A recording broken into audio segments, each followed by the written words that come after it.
Alhamdulillah di waktu yang singkat ini kita meminta waktu dari Ustadz Jafatullah, Ustadz Abdul Somad untuk dialog sebentar karena di sini ada beberapa pertanyaan yang dititipkan kepada kami gitu Sada. Karena ini berkaitan sedikit agak heboh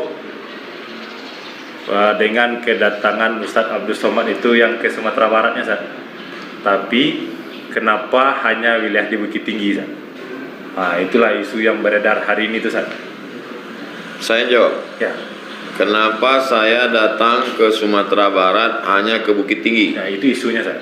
Pertama, saya anggota pembina Yayasan Bukit Tinggi Madani Berbagi.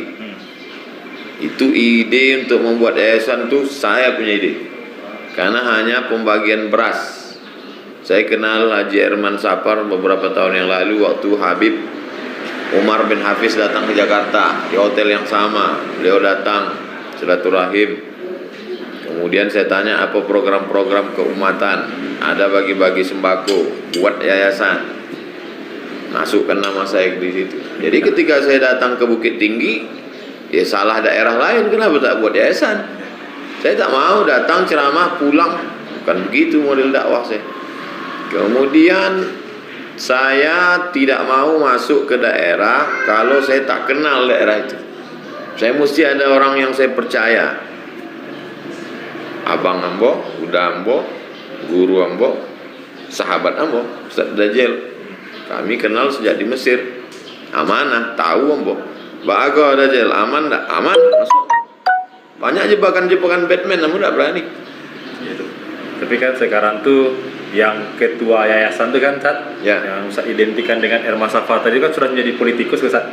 Nah, apakah Ustaz tidak merasa seorang Ustaz Abdul Somad itu dimanfaatkan oleh politikus Ustaz untuk datang ke Bukit Tinggi itu Ustaz? Kini bara anggota dewan yang Dake Jambo menjadi calon bupati wali kota yang 2020 mengajak. Jadi ambo tanya, Bapak bisa buat apa untuk keumatan? Kalau ngasih ambo mereka bingung mau ngasih apa. Iya. Ambo tidak bisa di Bali orang. Silakan yang mau datang jumpa Pak Prabowo coba tanya. Ambo bosuanya barangnya lagi. Tidak ada sepera haram. Dan ambo dikenal mengembalikan pemberian orang. Fortuner ambo pulangkan, CRV ambo pulangkan. Apalagi Innova ambo pulang. Jadi kalau ada calon bupati, calon gubernur mau mengajak ambo, mereka bingung ngasih apa. Paling kuat ngasih 20 juta, 50 juta. Jadi pas ambo ceramah, CRV yang mau pulangkan, Fortune mau pulangkan. Nah, itulah mentahnya. Tapi kalau dia punya program, bisa wak tolong pondok pesantren, Dukung Ustaz. bisa mau tolong. Sedangkan sebelum jadi mencalon aja mau support. Itu kan untuk keumatan. Nah, siap Ustaz. Jadi itu. Jadi kalau ada calon-calon itu bingung, itu jawabannya. Nah, jadi kan Ustaz, isunya itu bahwa diharapkan Ustaz itu tidak memihak Ustaz. Sekarang Ustaz Abdul Somad sudah memihak Herman Safar. Apakah itu alasan Ustaz tadi itu yang Ustaz sampaikan itu bisa jadi alasan Ustaz Ustaz? Bahwa Ustaz memihak Ustaz? Ambo supaya bicara ambo ndak kama-kama, ambo tulis ya. Manga ambo mendukung Haji Herman Safar. Manga, apa kepentingan ambo? Karena itu yang dihebohkan kini itu Ustaz. Dua balik ambo tulis. Satu, cawako melibatkan nenek mama alim ulama cadia pandai dalam mengambil keputusan, tetap menjaga filosofi tiga tungku saja. Itu syaratnya. Dua, cawako siap mempertahankan semboyan adat Basandi syarak Basandi kita pulang. Tiga, cawako memperhatikan surau dan semua yang berkaitan dengan surau. Program awak arruju ila surau, kembali ke surau. Kalau ingin membangun Minangkabau, kembali ke surau. Sampai Cawako siap memasukkan 5 pelajaran, tentu bertahap. Yang ambo sampaikan di ceramah itu, Quran, hadis, akidah, akhlak, bahasa Arab, sejarah Islam, fikih. Siap masukkan itu. Tentu dana. Kalau zakatnya kuat, guru itu kan dari zakat. Maka nanti yang dari Fakultas Usuluddin yang selama itu diremeh-temehkan, dianggap fakultas sepi peminat. Awak banyak Usuluddin Bukit Tinggi, Usuluddin di Padang, Usuluddin. Itu bisanya diangkat jadi guru Quran hadis, guru akidah. Yang jadi guru akidah itu anak Usuluddin. Ustaz dapat ide kau dari mana? Ambo tanya mahasiswa Malaysia itu. Wah, kalau pulang ke Malaysia jadi apa? Jadi guru akidah. Sampai awak guru akidah, orang tak ngerti akidah. Itu ini kan tak punya ijazah. Bisa 6 bulan dibuatkan sampai dapatnya. Membuka peluang itu. Lalu kemudian Cawako siap menggiatkan Basnas. Baras kota ya sana. Kau 5 guru kau diangkat. Guru Quran hadis, guru akidah akhlak, guru bahasa Arab, guru sejarah Islam, guru fikih. Gajinya dari mana? Kalau APBD awak lemah, dari Basnas. Banyak orang kaya, pedagang-pedagang. Cuma kau kan masalah trust, kepercayaan. Kamu apitik, awak gue kan. Kau untuk guru. Cawako siap memperhatikan kesejahteraan guru mengaji dalam program maghrib mengaji. Kau maghrib mengaji, kau main semua ngeknya lah. Pemoncetan tombol untuk maghrib mengaji. Guru ngaji tidak dibayar. Guru les matematika bahasa Inggris tinggi. Anak-anak awak supaya tidak buta huruf Quran. Cawako siap memperhatikan kesejahteraan penggali kubu. Aduh, peduli awak dengan penggali kubu. Barangnya diagih deh orang. Cawako siap memperhatikan kesejahteraan petugas penyelenggaraan jenazah. Ambu ingat mana waktu keluarga meninggal. Bara kain kapan bara. Itu mesti diperhatikan. Cawako siap menggiatkan program kajian bersilabus untuk perkantoran. Kau kajian-kajian kantor kau banyak pelengkap penderita saja. Habis pengajian lah selesai. Tapi kalau untuk senam pagi, bukan main lah. Dihadirkan. Kau kajian-kajian kau. Mesti kajian bersilabus 40 tatap muka. Dia apa 40? Sebulan kan sampai kali 10 bulan sampai 40. Potong libur Ramadan. Potong libur-libur yang lain. 40 tatap muka masalah akidah. 40 tatap muka baca Quran. 40 tatap muka masalah khilafiyah. Supaya orang tak panik deh itu. Bersilabus kajian awak. Cawako siap memperhatikan religiusitas keagamaan kalangan milenial. Milenial kau lah diserang di LGBT, diserang sekuler, murtad, ateis, tidak beragama, liberal. Nah, maka diperhatikan kau anak-anak muda kau. Selama menemani Cawako start September hingga Desember, kalau panjang umur Ambo akan didampingi. Ambo tidak mau disabui orang yang tidak beradat. Iko nagari beradat. Ada nenek mamaknya, ada alim ulama. Kalau kecek dajjal tidak masuk. Tidak layak. Kau lah janji ambo. Kawannya ambo dajjal. Pak dulu awak di Mesir. Dua balai terakhir. Nahi mungkar. Amar ma'ruf banyak orang pandai. Nahi mungkar. Marilah sholat, marilah puasa. Keluar dia sampai masjid, diskotik, judi, prostitusi. Kalau sanggup nahi mungkar. Jadi nan latah-latah majak ambo, ngundang ambo, dianggapnya undang, tanda tangan, selesai. Abdul Somad ndak itu, berarti ndak kenal jambo. Sombong ya kok, memang mesti sombong. Masalah kau mesti sombong.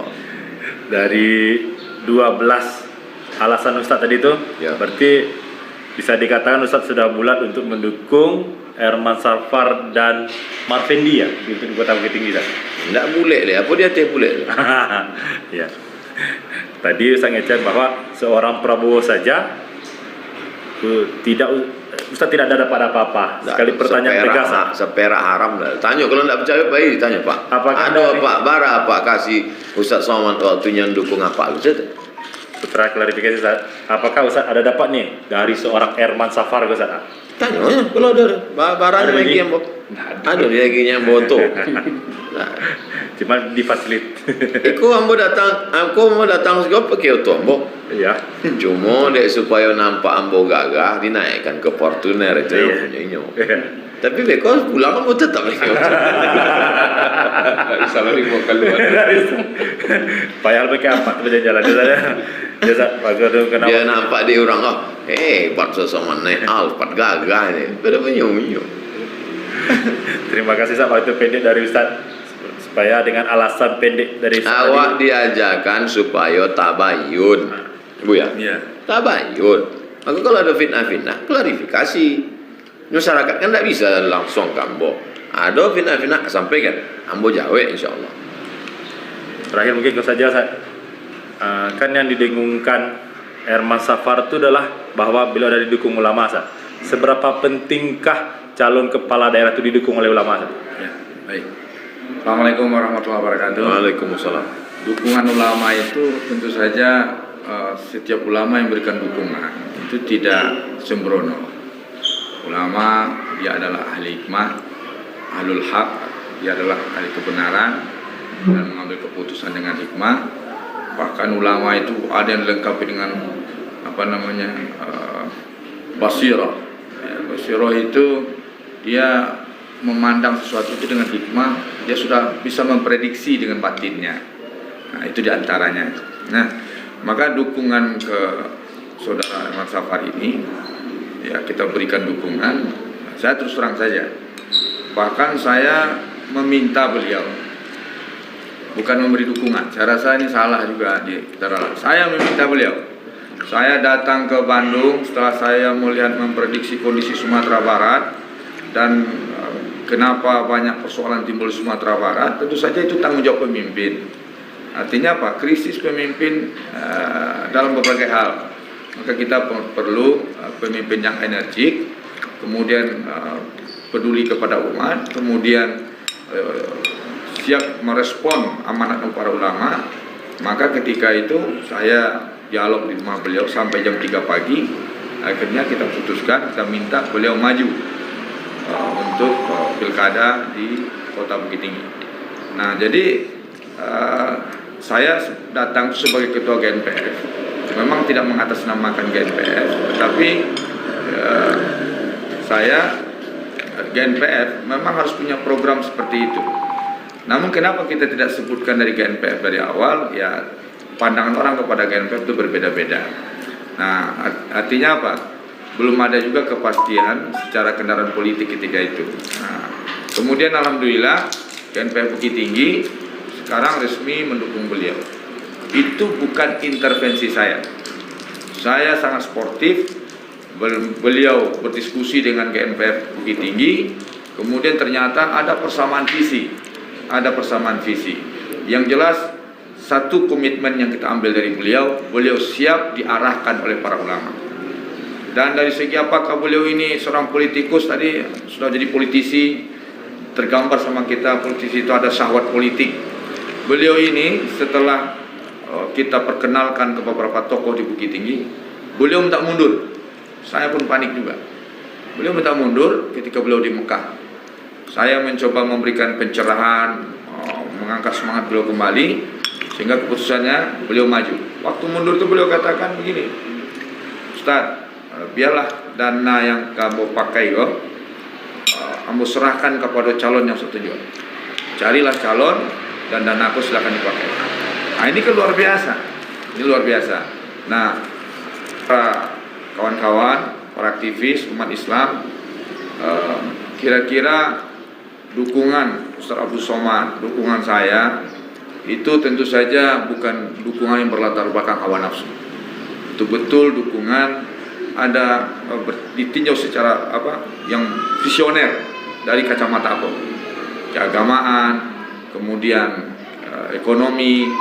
Kenapa? Karena beliau seorang praktisi ekonomi, sukses di rantau. Maka kita, kader-kader kita harus kita kelola. Orang Minang banyak hebat di luar. Mereka segan untuk berkontribusi di kampungnya. Maka ketika kita seleksi, menurut kita lulus seleksi, kita berikan mereka jalan untuk membangun nagari mereka. Jadi kalaupun ada gonjang-ganjing, itu gonjang-ganjing berbasis politik. Saya lihat tuh, perhatikan itu berbasis politik gitu. Ya. Nah, kalaupun ada yang mengatakan ulama juga mengkritik, ya biasa aja itu khilafiyah ulama. Jadi saya sebagai ketua GNPF ulama Sumatera Barat memang dari awal memprogram mereka. Dan insya Allah dukungan, saya kenapa tidak menyatakan dukungan, saya menguji elektabilitas beliau di lapangan. Ternyata hari ini dukungan banyak pihak, simpul-simpul umat, simpul-simpul pemilih mendukung beliau. Luar biasa, tanpa intervensi kita, tanpa pengaruh kita. Nah, jadi kita sengaja seperti itu, kita biarkan beliau dewasa di lapangan, elektabilitasnya naik di lapangan, tumbuh sendiri di lapangan, dengan kedewasaan dan pencerahan di lapangan. Dan alhamdulillah kita lihat hari ini tidak hanya kita yang mendukung, kita hanya sekarang jadi penguat saja. Ya, terima kasih atas kesediaan waktu daripada Ustaz Fatullah dan Ustaz Abdul Somad. Nanti kita ada yang mau meluruskan sekete. Apa tuh, Ustaz? Kata eksploitasi ulama. Itu, Ustaz.